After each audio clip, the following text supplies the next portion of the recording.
नमस्कार,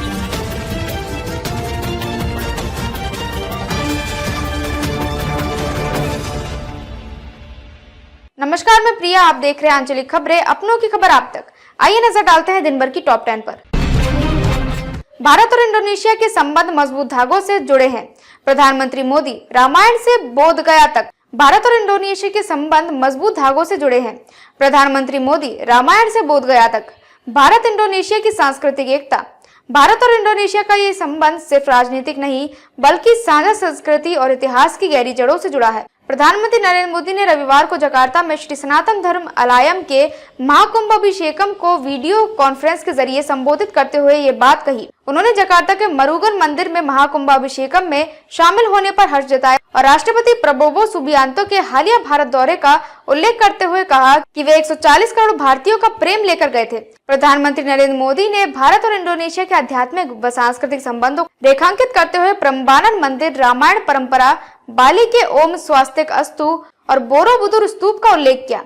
उन्होंने कहा कि भारत में इंडोनेशिया रामलीला का मंचन अयोध्या में भी होता है और ओडिशा में बाली यात्रा आज भी मनाई जाती है, जो दोनों देशों की ऐतिहासिक कड़ी को दर्शाता है। वित्त मंत्री सीतारमण। भारत की आर्थिक नीतियां मजबूत और अनुशासित। मूडीज की रेटिंग पर सीतारमण।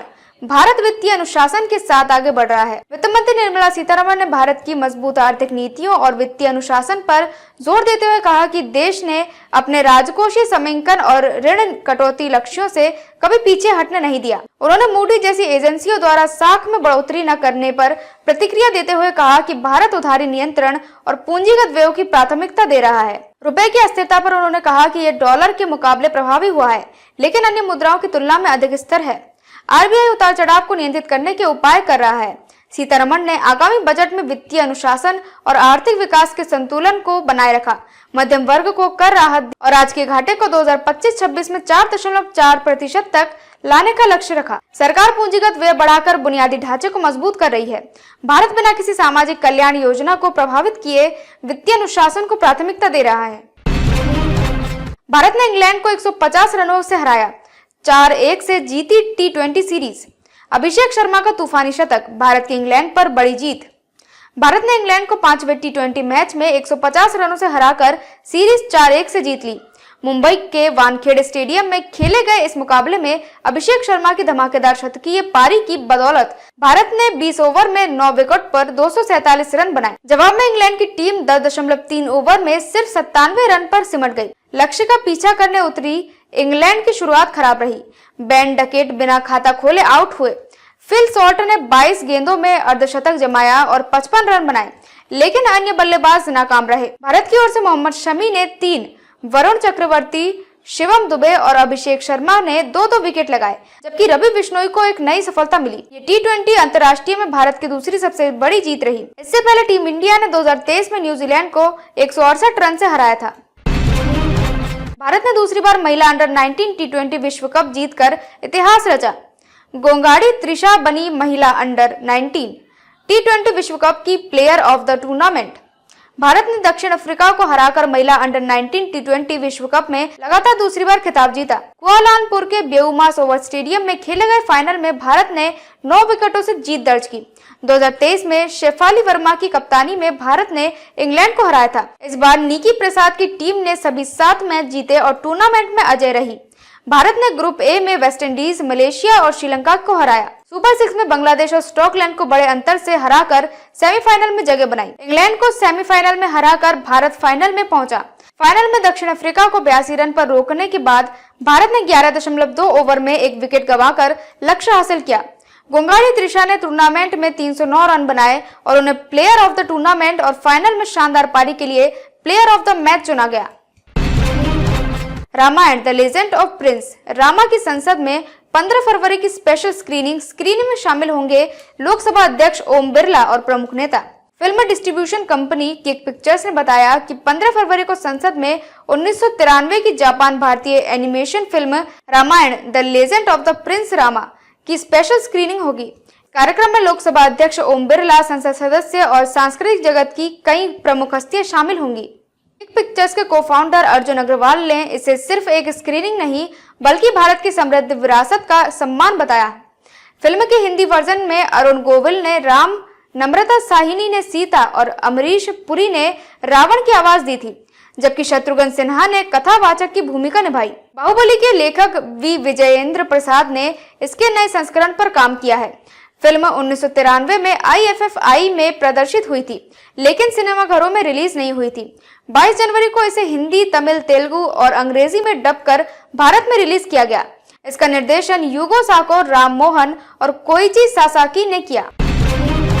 प्रयागराज महाकुंभ बसंत पंचमी स्नान के लिए medical team alert. Yogi Adityanath की प्राथमिकता श्रद्धालुओं की सुरक्षा और स्वास्थ्य। महाकुंभ के अवसर पर बसंत पंचमी के अमृत स्नान के लिए प्रयागराज मंडल के डॉक्टरों को हाई अलर्ट पर रखा गया है। मुख्यमंत्री योगी आदित्यनाथ ने निर्देश दिए हैं कि श्रद्धालुओं की सुरक्षा और सुविधा सुनिश्चित करने के लिए महाकुंभ नगर से लेकर पूरे शहर और मंडल में सभी डॉक्टर पूरी तरह से सतर्क रहे। 1200 से ज्यादा मेडिकल फोर्स को तैयार रखा गया है, तो श्रद्धालुओं की सेवा में तत्पर रहेगी। महाकुंभ नगर में डॉक्टरों की एक विशेष टीम ने अस्पतालों का निरीक्षण किया और दवाइयों तथा चिकित्सा उपकरणों का स्टॉक चेक किया। इसके साथ ही स्वरूप रानी नेहरू अस्पताल और तेज बहादुर सप्रू चिकित्सालय को भी पूरी सजगता बरतने के निर्देश दिए गए हैं। अस्पताल में अतिरिक्त बेड और मेडिकल स्टाफ की व्यवस्था की गई है। आपातकालीन सेवाओं में एम्बुलेंस और ब्रेकअप मेडिकल टीम को भी तैनात किया गया है। सुरक्षा और स्वास्थ्य पर विशेष ध्यान देने की जिम्मेदारी मुख्यमंत्री योगी आदित्यनाथ ने उठाई है, ताकि बसंत पंचमी के स्नान के दौरान श्रद्धालुओं को कठिनाई न हो। सीएम योगी ने मौनी अमावस्या स्नान पर्व पर हादसे की जिम्मेदारी और लापरवाह अफसरों, विशेष रूप से पुलिसकर्मियों पर कार्रवाई की जाएगी। सीएम योगी ने ऐसे लोगों की पहचान कर कार्रवाई के निर्देश दिए हैं। उन्होंने बसंत पंचमी स्नान पर्व की तैयारियों की समीक्षा करते हुए कहा कि सभी व्यवस्थाएं बिना किसी चूक के होनी चाहिए। पार्किंग स्थल बढ़ाया जाए और श्रद्धालुओं के लिए सुविधाओं का ध्यान रखा जाए। एसपी स्तर के अधिकारियों को ट्रैफिक व्यवस्था की जिम्मेदारी दी जाएगी। जाम से बचने के उपाय किए जाएंगे। सीएम ने वरिष्ठ अधिकारियों को समस्याग्रस्त सेक्टरों में तैनात करने और व्यवस्था की निगरानी करने का आदेश दिया। उन्होंने सुरक्षा के दृष्टिकोण से पार्किंग और अतिक्रमण पर भी ध्यान देने को कहा। सीएम ने संतों का अभिनंदन करते हुए कहा कि उनके धैर्य और संतुलन के कारण साजिशें विफल हो गयी। 36 करोड़ श्रद्धालु महाकुंभ में पुण्य अर्जित कर चुके हैं। दिल्ली चुनाव 19% उम्मीदवारों के खिलाफ आपराधिक मामले, 12% गंभीर आरोप। आप कांग्रेस और भाजपा के कई उम्मीदवारों पर आपराधिक आरोप। दिल्ली विधानसभा चुनाव में 19% उम्मीदवारों ने आपराधिक मामलों का खुलासा किया है, जबकि 12% उम्मीदवार गंभीर आपराधिक मामलों जैसे हत्या, हमला, अपहरण, दुष्कर्म से जुड़े हुए हैं। राष्ट्रीय और क्षेत्रीय दलों के साथ साथ निर्दलीय उम्मीदवारों के बीच आपराधिक पृष्ठभूमि वाले नेताओं की संख्या चुनावी प्रक्रिया की पवित्रता पर सवाल उठाती है। नेशनल पार्टी से 33%, राज्य पार्टी से 13% और निर्दलीय उम्मीदवारों में 10% के खिलाफ आपराधिक मामले हैं। गंभीर मामलों में 18% राष्ट्रीय पार्टी, 10% राज्य पार्टी, 6% अन्य पंजीकृत पार्टियां और 8% निर्दलीय उम्मीदवार शामिल है। आम आदमी पार्टी, कांग्रेस और भाजपा ने भी आपराधिक पृष्ठभूमि वाले उम्मीदवारों को टिकट दिया है। पिछले चुनाव में यह आंकड़ा 20% था, जो अब घटकर 19% हो गया है। हालांकि अपराधियों की बढ़ती संख्या लोकतंत्र के लिए एक गंभीर चुनौती बनी हुई है। प्रधानमंत्री मोदी की अपील पर देश भर में मोटापे के खिलाफ अभियान शुरू। मोटापा नहीं बीमारी है, स्वास्थ्य टीमें घर घर जाकर करेंगी जागरूक। प्रधानमंत्री नरेंद्र मोदी की अपील पर देश भर में मोटापे के खिलाफ एक बड़े जन भागीदारी अभियान की शुरुआत की जाएगी। यह अभियान मोटापे को केवल एक समस्या नहीं बल्कि एक गंभीर बीमारी के रूप में पेश करेगा। स्वास्थ्य टीमें घर घर जाकर लोगों से उनके खान पान और दिनचर्या पर चर्चा करेगी, ताकि अधिक से अधिक लोगों को जागरूक किया जा सके। इस अभियान में 700 मेडिकल कॉलेज को शामिल किया गया है और दिल्ली स्थित अखिल भारतीय आयुर्विज्ञान संस्थान इसकी निगरानी करेगा। देश में मोटापे की दर लगातार बढ़ती जा रही है, जिससे मधुमेह, उच्च रक्तचाप और दिल की बीमारियां जैसे गंभीर गैर संचारी रोग बढ़ रहे हैं। हाल ही में किए गए शोध के अनुसार 28.6% भारतीय सामान्य मोटापे से ग्रस्त है। इस पहल के तहत सरकारी अस्पतालों में विशेष OPD सेवाएं शुरू की जाएगी, जहां विशेष मरीजों को संतुलित आहार और व्यायाम की जानकारी देंगे। इसरो को बड़ा झटका, NVS-02 उपग्रह को नहीं मिली निर्धारित कक्षा। थ्रस्टर्स के फेल होने से NVS-02 उपग्रह को करना पड़ा चुनौती का सामना। इसरो को एक बड़ी चुनौती का सामना करना पड़ा है, जब NVS-02 उपग्रह को निर्धारित कक्षा में स्थापित करने में असफल रहा। रविवार को इसरो ने बताया कि उपग्रह के थ्रस्टर काम नहीं करने के कारण कक्षा में वृद्धि नहीं हो पाई। इसके बावजूद इसरो के वैज्ञानिक वैकल्पिक उपायों का काम कर रहे हैं। 29 जनवरी को GSLV MK2 रॉकेट द्वारा श्रीहरिकोटा से लॉन्च किया गया। यह उपग्रह भारत के नेविगेशन सिस्टम के लिए महत्वपूर्ण था और ये इसरो का 100वां लॉन्च था।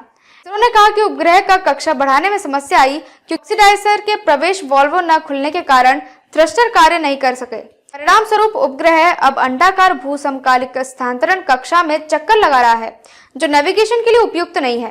उपग्रह के सौर पैनल सफलतापूर्वक तैनात हो गए हैं और संचार स्थापित कर लिया गया है। तो के लिए बस इतना ही। देखते रहिए आंचलिक खबरें, अपनों की खबर आप तक।